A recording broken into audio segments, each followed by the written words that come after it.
Good evening. Thank you for coming to tonight's event. My name is Bailey Krell, and I'm the operations assistant here at the Jefferson. It is my pleasure to kick off tonight's event, and I'm going to be doing three things. First, let's go over some housekeeping. If you need assistance during the event, I will be in the back along with the other volunteers. We can help you with any problems you might have. There are bathrooms outside, go up the stairs, and there are some on the first floor and the second floor. A reminder for the Q&A portion at the end of the event, please make sure to raise your hand and wait for the microphone to get to you. We have some patrons with hearing devices, and we want to make sure that they can hear properly. And also, please make sure that your questions are brief and concise and refrain from offering lengthy statements. Now for our upcoming events, join us back here tomorrow at noon. Dr. Cost will complete his week-long residency about the founding of America with James Madison. This is also a lunch event, so if you'd like to purchase lunch after the event, please find me and I can register you that we get enough lunches for everybody. And lastly, I would like to introduce to you our presenter, if you weren't here for any of the other events. Dr. J. Cost is the Gerald R. Ford Non-Resident Senior Fellow at the American Enterprise Institute. And as a respected historian and political commentator, he has written extensively on the founding era, American political development, and the challenges of Republican governance. He is the author of several books, including The Price of Greatness, Alexander Hamilton, James Madison, and the Creation of American Oligarchy, and James Madison, America's First Politician, both books which we are selling after the event outside. Known for his engaging style and deep scholarship, Dr. Cost brings history to life while connecting the lessons of the past to the debates of today. Let's give Dr. Cost a warm JES welcome.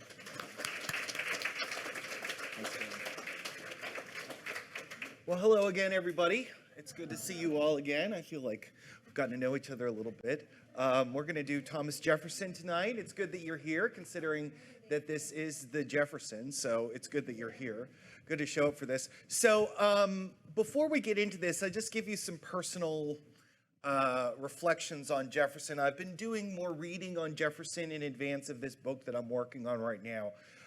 My encounters with Jefferson in the past have been, not marginal.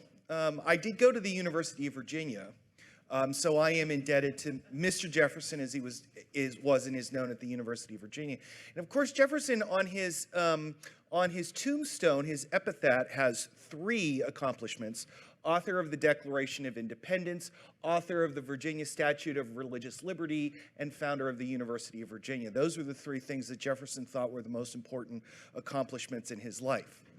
The other thing I'll add, too, when I'm thinking about Jefferson is that when writing about James Madison, he and Jefferson have a partnership that obviously I had to engage in. And I noted, and maybe I'll have some occasions to get into this, but various points along the way where Madison is pursuing some political project or other, and Jefferson just kind of steps in it and creates a mess that Madison has to clean up. I'll give you an example of this. Jefferson is in Paris during the debates on the Constitution, the ratification debates, which was probably a good thing because Jefferson was a little on the fence about the Constitution. And Jefferson had famously written people saying, maybe what we need to do is we need to get 9 states to ratify and then have the 10th state hold back to demand changes. And this letter, I don't remember who Jefferson wrote this to, this letter got into Patrick Henry's hands, and it was a huge headache for Madison at the Virginia ratifying convention. It's not the only time that Madison had to be on Jefferson cleanup duty, because that's sort of the way Jefferson was. He's certainly a character. I think where we need to start is that one of the things I have noticed as I have been working on this project that I'm working on is that up until about 1999, the amount of Jefferson material is astonishing. He's the subject of books and scholarly articles again and again and again. He is probably, of the founders, nobody received more scholarly attention in the 20th century than Thomas Jefferson, and it slowed down substantially after in the last 25 years. And I think that is probably, I don't know for certain, but it is probably because of the Sally Hemings controversy. And I would add as well that the scholarship that does come out on Jefferson is usually, or not usually, but now much more frequently about Jefferson and slavery. And of course, in case you don't know, Jefferson had an enslaved woman named Sally Hemings, who was actually the half-sister of his late wife. And he sired multiple children with her, including one. And I'm not sure, it was not even much of a secret. I mean, the kid had red hair, and Jefferson he was named Madison. This was sort of whispered about back in the day. And it really does place in stark relief the opening question of the series. How much can these people really tell us? You know, I took my son to Monticello, and it's a difficult situation, I think. But I have to say that the program at Monticello really came down as very, very critical of Jefferson and really emphasizing his hypocrisy as opposed to his achievements. And my son and I, when we were leaving, we got the distinct impression that the docent didn't even really like Jefferson. But I think that is sort of one reaction, that people have a moral revulsion. And I want to point out as well that the moral revulsion that we feel, frankly, Jefferson's actions were not altogether uncommon in the South at the time. That this was something that happened. It was frowned upon to some extent, but that's what these men did. It was more controversial in the North, right? And so Jefferson has come in for a good measure of criticism for the DNA testing that really has very definitively demonstrated his paternity. And it raises broader questions about what can this era tell us? And it's a stark and frustrating and disgusting, really, morally revolting reminder that these men were men, and they did not good things, they did bad things. But I do think that what I've been trying to do this week is to sort of suggest to you ways in which their ideas and their actions and their accomplishments continue to resonate through time. And I think, and my hope is that by the end of this, you will see that for all of Jefferson's contradictions, hypocrisies, frankly, his mistakes, that you don't have the American Republic without Jefferson. Like you don't have American capitalism without Hamilton. You don't have American democracy without Thomas Jefferson. And let's be honest too, Jefferson was a man of many contradictions, and I could spend all night talking about these. You know, he was an advocate of popular sovereignty, but he loved fine Madeira wine, and he loved the trappings of luxury. How many, out of curiosity, how many of you have ever had occasion to visit his home okay. Is it not the weirdest place you've ever been? Like, I went there and I was like, holy cow, this guy's a loon. Like, he had this clock brought in from Europe that hung from his ceiling that could tell you the time and the month and the week. The problem is the clock was too big for the room, so he had a hole drilled into his floor, and the clock went down from the floor into his basement. I mean, it's just the whole thing is like that, right? He's really an American original. It says something that his house is on the nickel, right? He's a perpetual opponent of slavery, and consistently talks about the problems of slavery. But if you read his notes on the state of Virginia, he has some really classically racist things to say about African Americans, and for how nuanced and insightful he is on so many things, he's willing to write off an entire race of people. He advocates for partisan reconciliation, but only after he defeated the Federalists in a brutal political battle. He called for strict constitutional limits, but then he purchased Louisiana. We're going to talk about this in a little bit, because the purchase of Louisiana was, by a lot of accounts, unconstitutional, right? The Constitution does not give Congress the authority to integrate a foreign people into the new union, into the Republic. And there was widespread agreement that, we needed an amendment for this, but there was no amendment. He favored localism. We'll talk about that too. But as the crisis with Great Britain in the second half of his administration in his second term, as that crisis heats up, and he and Madison agree to the Embargo Act, the piracy that's going on, Jefferson is very aggressive in his pursuit of pirates and particularly his crackdown on Federalist state governments in New England.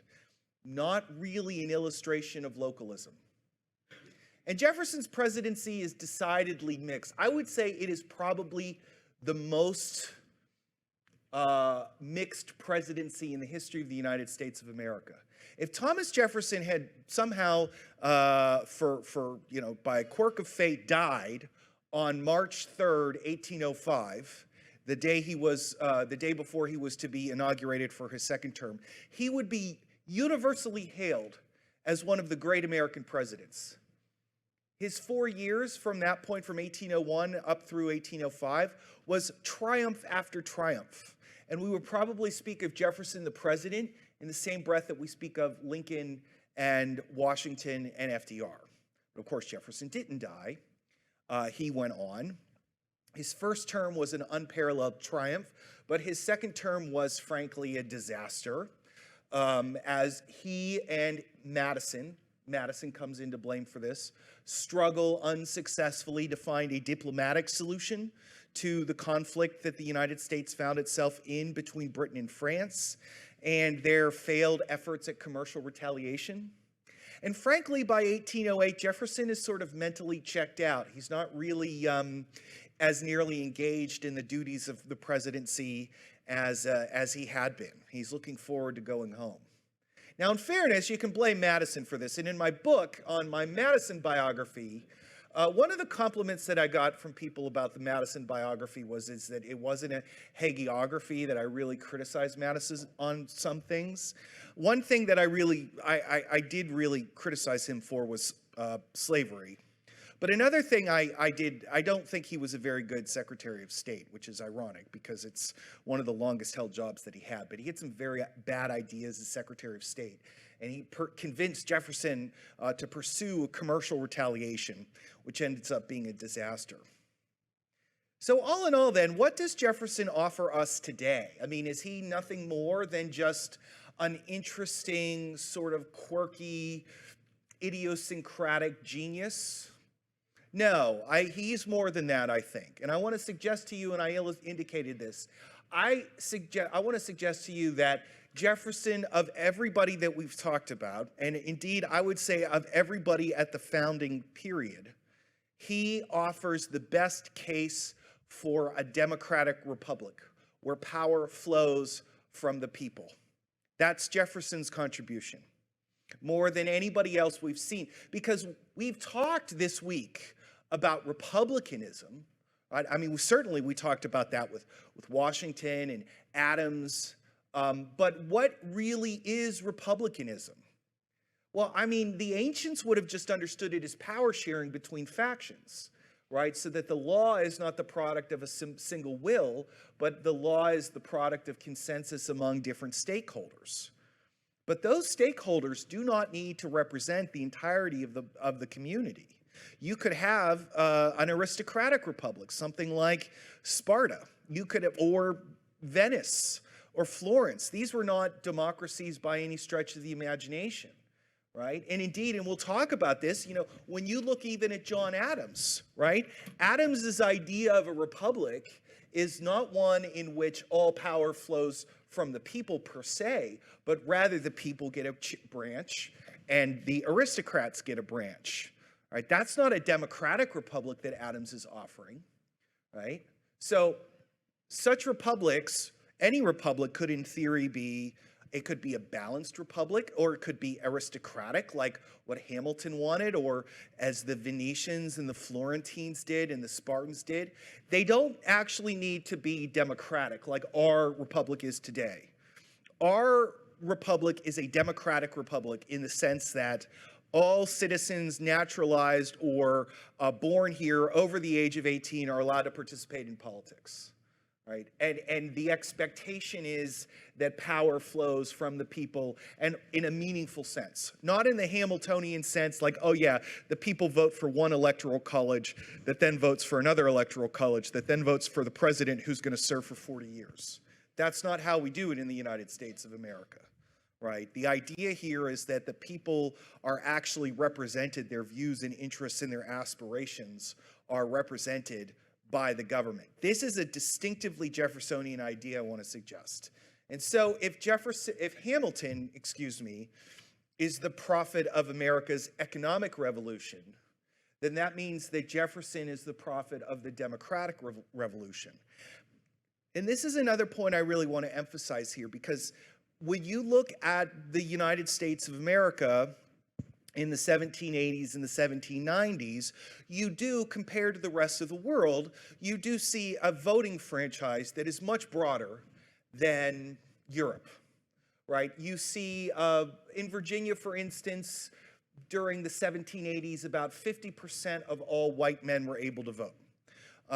Because the property restrictions, the property requirements were reasonably low. And indeed, we were always going to move in that direction.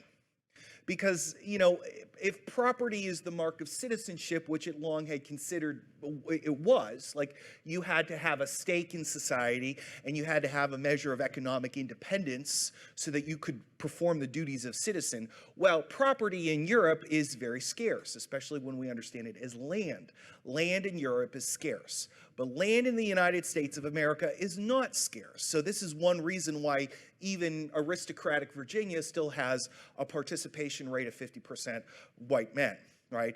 But that's where we are then. We are going to move very aggressively forward into an era where we have full suffrage of white men. And then also, after the Civil War, the solution to the problem of the South is to, you know, immediately the radical Republicans say, give the freedmen the right to vote. That's the solution to the problem. Like, there's a sort of push in this country to spread the franchise, right? Likewise, during the Progressive era, the passage of the 19th Amendment, which in many respects just reflected a movement that had already been happening, right? I mean, but if you think about the 19th Amendment, what men in this country did with the 19th Amendment was they diluted their voting power by half, right? That's because that was who was agreeing to give women the right to vote. There was a certain moral necessity to that, right? And likewise, during the Vietnam War, when young people were going off and dying in Vietnam, the response was, give them the right to vote. There's a certain kind of urgency in the United States about the idea of the right to vote as being an essential part of our country. And that I want to suggest to you is a decidedly Jeffersonian idea. And I'll get into that. But one of the things when we deal with guys like Hamilton and Adams and Jefferson as well, Jefferson's conclusions on democracy sort of come at the end of I don't want to say long as like too long, but a very thoughtful series of ideas that are sort of interrelated and kind of stacked on one another. So Jefferson is not just pulling the idea of democracy out of a hat. It's coming from somewhere. And what it's coming from is it's coming in many respects from his moral theory. And a key starting point is the Declaration of Independence. A lot of people, historians and political scientists in the 20th century and even before that, have noted the extent to which the American founding owes a lot to the political theory of John Locke. John Locke's basic idea was that government was a contract mainly for the possession and the protection of private property.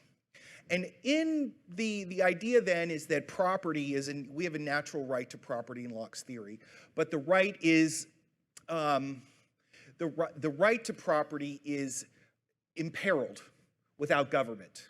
And so what human beings do is they contract with each other and they give that power to a sovereign to protect property. So the idea then, Locke would argue that you have a right, a natural right to your life, to your liberty, and your property.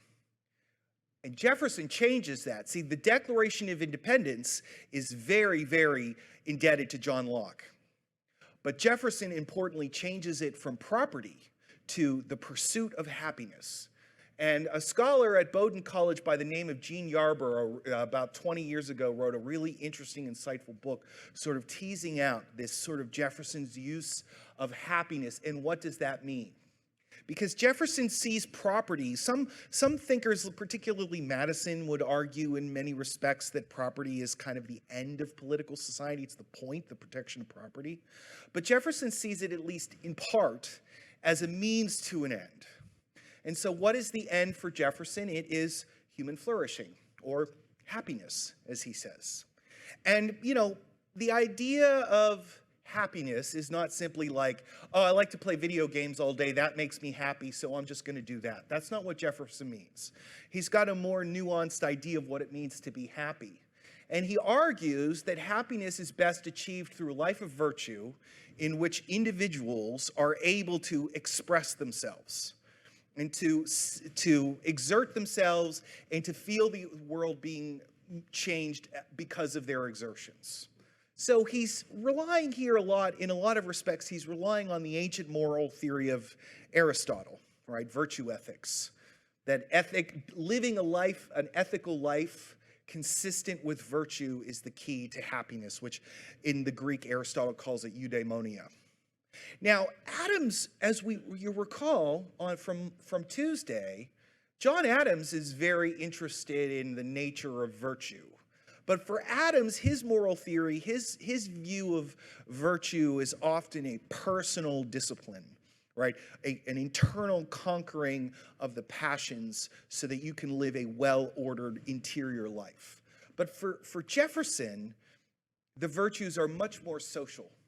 It's not to say that Jefferson doesn't put stock in, you know, the importance of the interior life, but Jefferson's understanding of virtue is going to be much more oriented the individual toward the world. Jefferson in particular, and this is where we get into the importance of Jefferson's political philosophy. Jefferson, drawing on the Scottish Enlightenment thinkers like Adam Smith, Jefferson believes strongly in the centrality of a moral sense. How do we know what the difference between right and wrong is? We are endowed by God, which Jefferson believed, we are endowed by God with a moral sense to differentiate good from evil. We are likewise endowed by God with the capacity to choose between both of them, which means that we are by nature moral actors. And Jefferson's argument is that cultivating this moral sense by participating in the community is a way through which that sense improves and becomes a virtue, and also we achieve human happiness. Right? So this is sort of Jefferson's underlying, almost a kind of, in modern sense, a kind of communitarianism. Right? Jefferson's vision would be one in which people become truly human and truly fulfilled through participation in civic affairs and through developing and understanding the difference between right and wrong and choosing the good over the evil. These are all learned behaviors that we develop our God-given understanding of right and wrong. And so what we get here then is a very, what I'm calling capacious Jefferson. He's big-minded, right? We're going to talk tomorrow at lunch, we're going to talk about James Madison.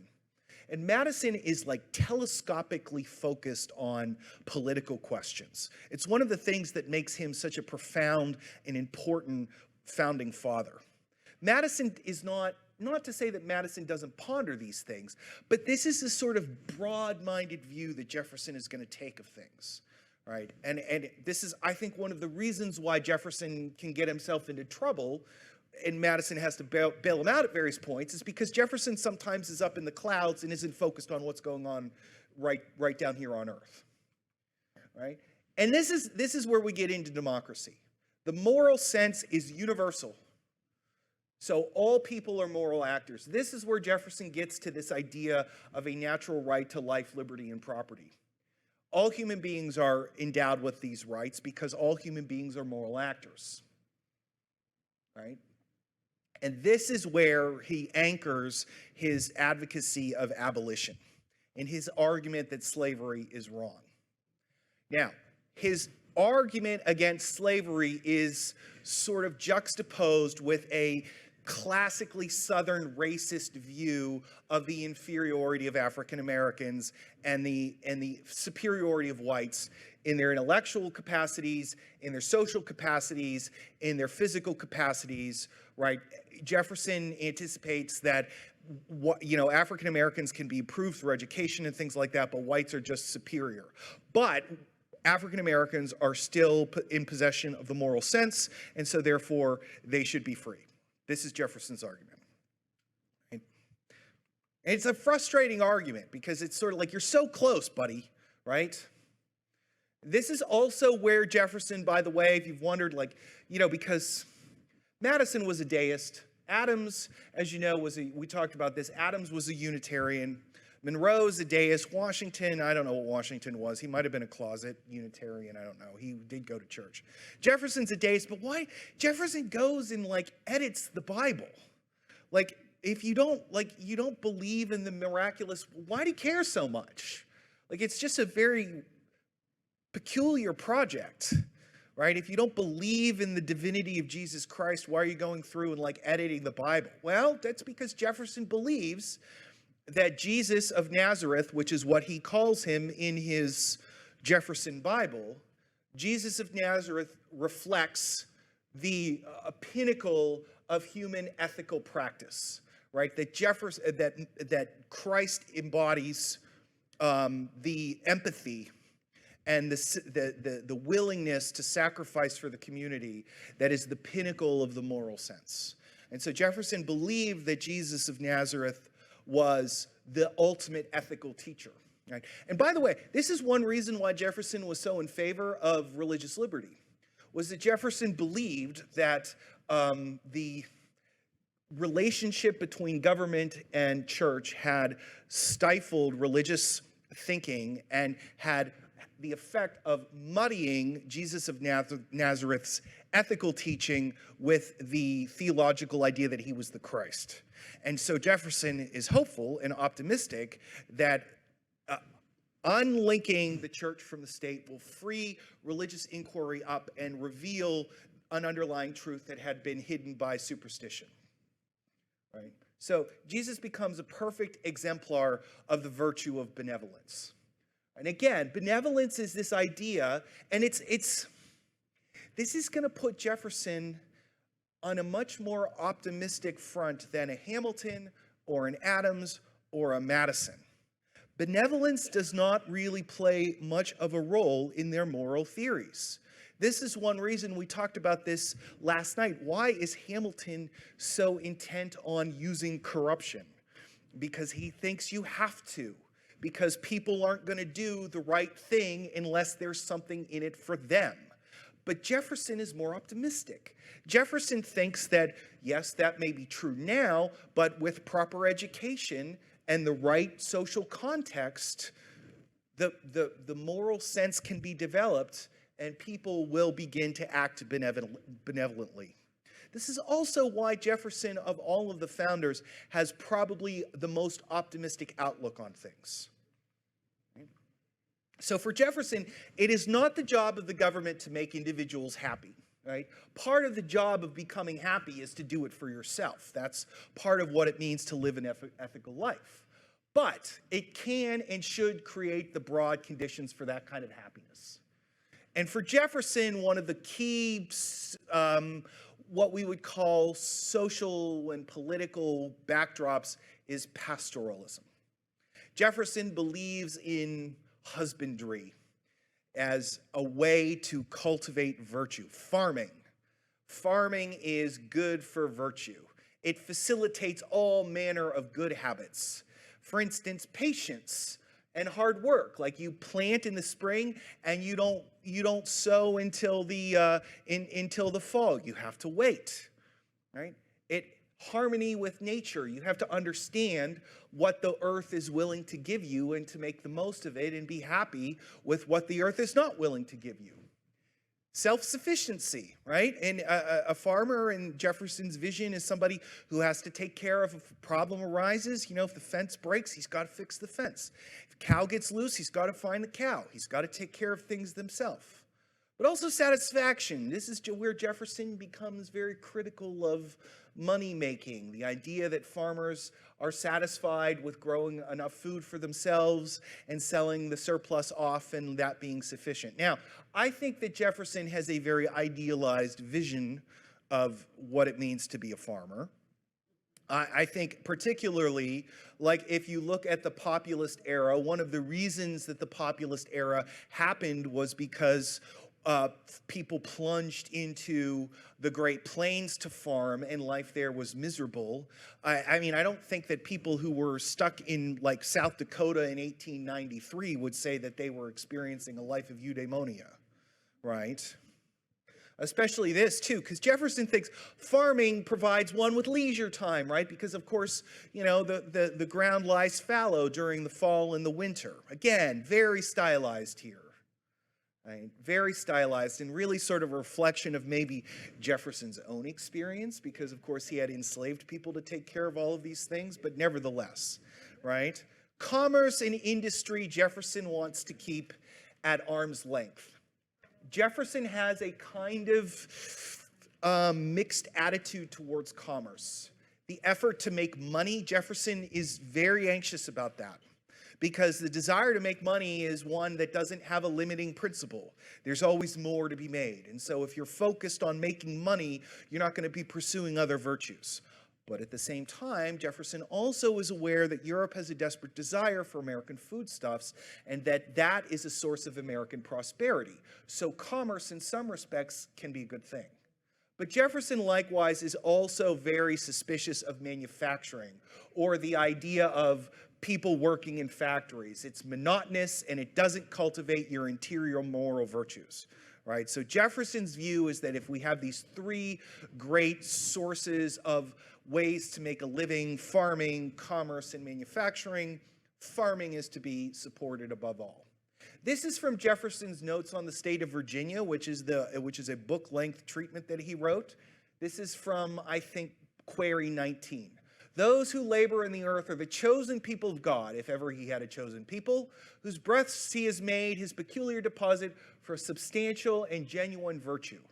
Corruption of morals in the mass of cultivators is a phenomenon of which no age nor nation has furnished an example.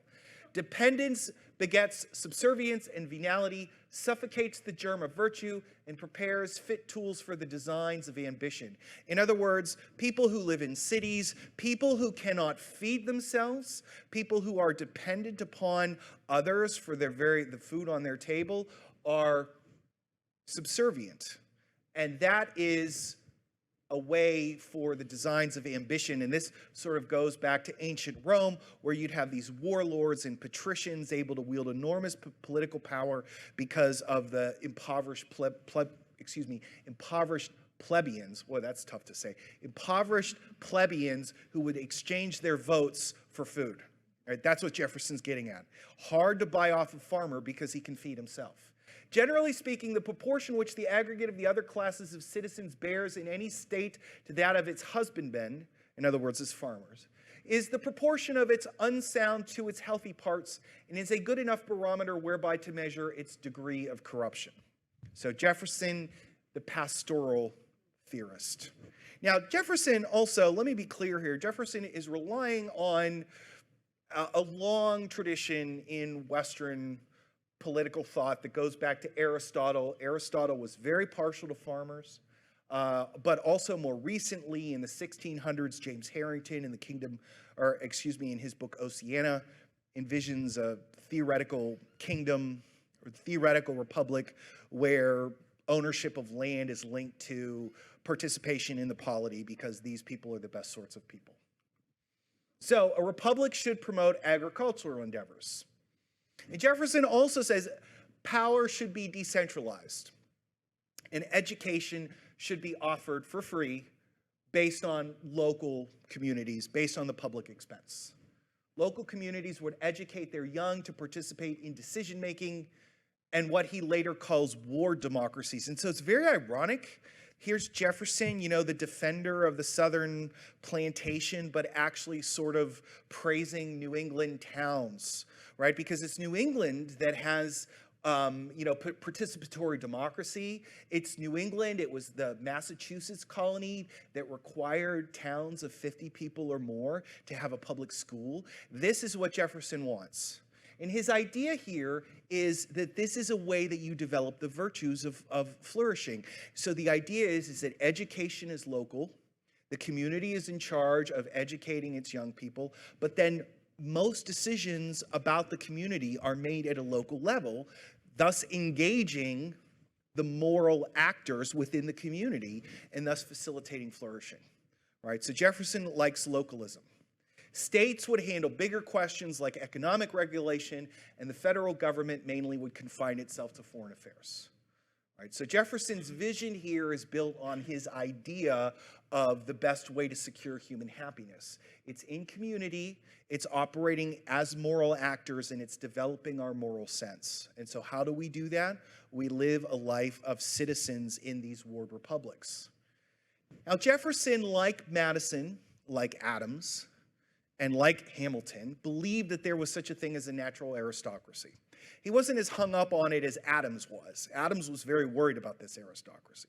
But Jefferson believed that there were people just by the grace of God were, imbued with talents that suited them for greater pursuits in government or politics and business and things like that. And his idea is that the ward republics would be sort of a feeder to identify people and promote them upwards, right?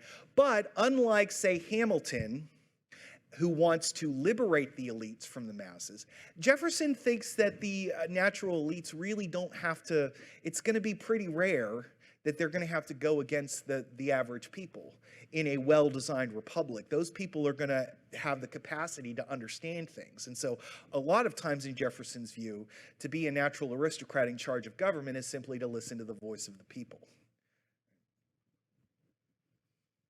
Jefferson was also opposed to public debts. So he would be very, if you want, I hate to do this, but, what would Jefferson say if he was here right now? If you told him the debt right now, he'd be like, are you kidding me? What's wrong with you people? Right? I hesitate to put words in their mouth, but I'm pretty confident of that one. Right? He's got really good reasons for this. And actually, I think one thing that we don't do, those of us like myself who is in favor of lowering the debt, and for me, even though I'm politically conservative, I think we should raise taxes to pay for the debt, or at least have an honest accounting and put tax increases on the table. It's a moral issue because let me say before I get to that, Jefferson thought it was a tool for speculators. We talked about that last night with Hamilton. We'll revisit it tonight a little bit. But, public debts were the tools of speculators in Great Britain, and Jefferson was worried it was going to become the same in the United States, that if the speculators are making money off of the debt, the government is going to be tied to them, yoked to them. But Jefferson also had a moral argument to be made as well here, which is that the dead have no moral claim over the fruits of the living. And that's what debt is.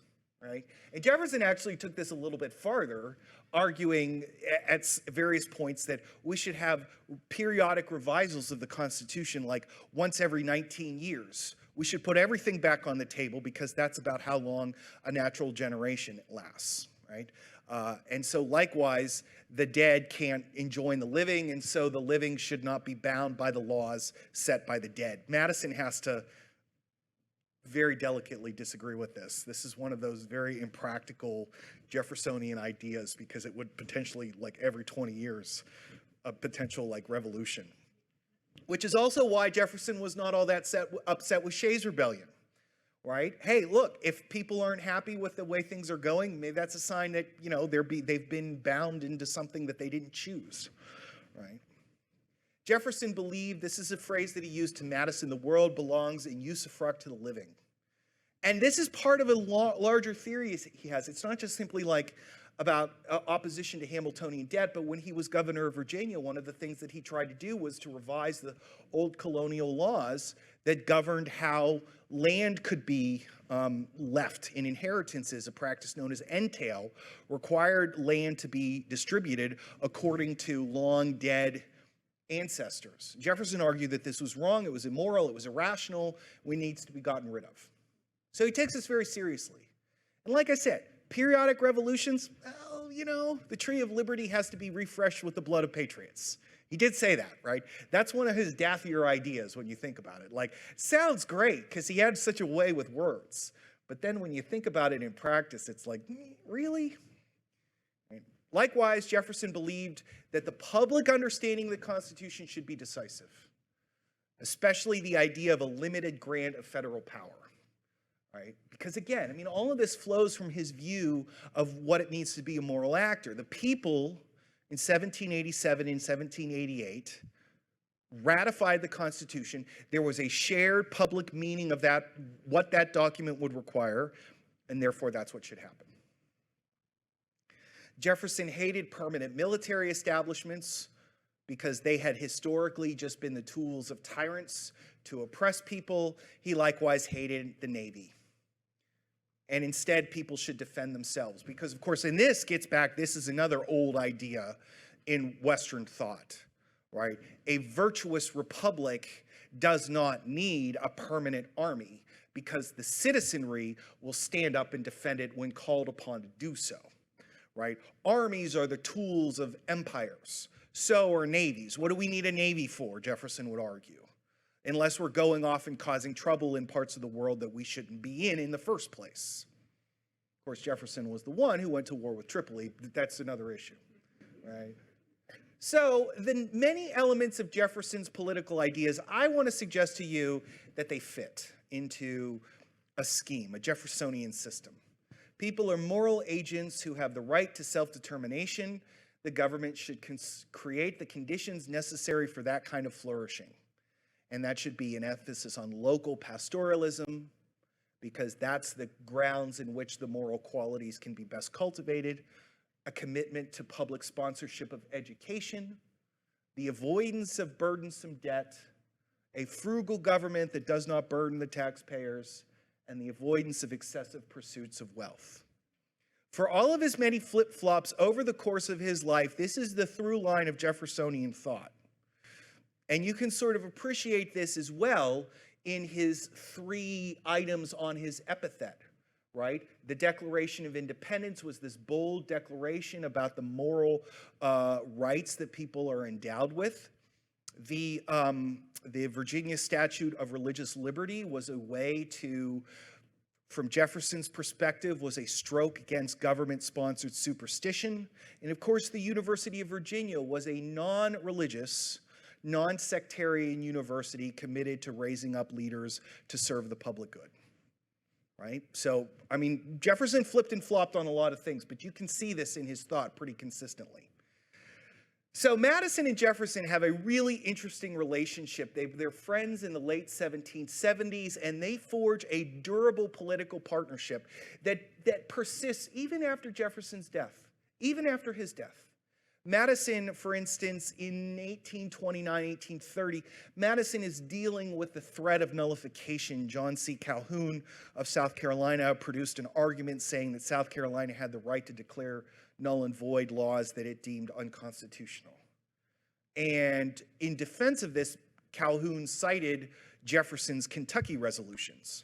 And Madison rose to Jefferson's defense, saying Jefferson didn't really say that. He actually did say it, but Madison was trying to bail him out. You know, so even after Jefferson died, like Jefferson was the first rector of the University of Virginia, Madison was the second, taking up the task after his best friend passed away. Now, they were not always on the same page ideologically. There's a lot of differences with them. Madison, we'll talk about this tomorrow, just their outlook. Madison is more telescopic in his approach to things. He's much more pragmatic as well. Madison's politics are more oriented to the protection of private property, or at the very least, Madison is not going to allow his political thought to be distracted by considerations of the cultivation of virtue. That's not really an emphasis in his political thought. Madison is also more comfortable with debt. When Jefferson suggests the abolition of debt after 20 years, Madison points out, well, what about endeavors that are going to pay dividends down the road, like capital investments, like the Revolutionary War? Jefferson's like, well, that's a good point, right? That's Madison's sort of perspective. Madison is also less confident in the capacity of individuals. And we'll talk about this tomorrow, like if Hamilton has great faith in the elites, and Jefferson has great faith in the masses. Madison has great faith in nobody, right? That's one of the reasons I like him so much, right? Madison also is more intent on centralizing the government. We'll talk about that tomorrow. But they're a good fit because Madison understands himself as the junior partner. So there's no question of line jumping here, right? Madison knew his role. He was a partner. He wasn't an associate. He was a partner. But he understood he was the junior partner. So Jefferson never had to worry about Madison's ambition. And their political interests were usually aligned, especially after Alexander Hamilton emerges. So here is the part that I know you've all been waiting for. And I'm going to introduce this by showing you a picture of Monticello, okay? Jefferson's quote, they were opposed in life as in death. And this is the entrance to Monticello. Now, unfortunately, I checked in the virtual tour as I was making this slide. The virtual tour does not have the Jefferson bust. But here is the Hamilton bust. And here was where the Jefferson bust goes. So people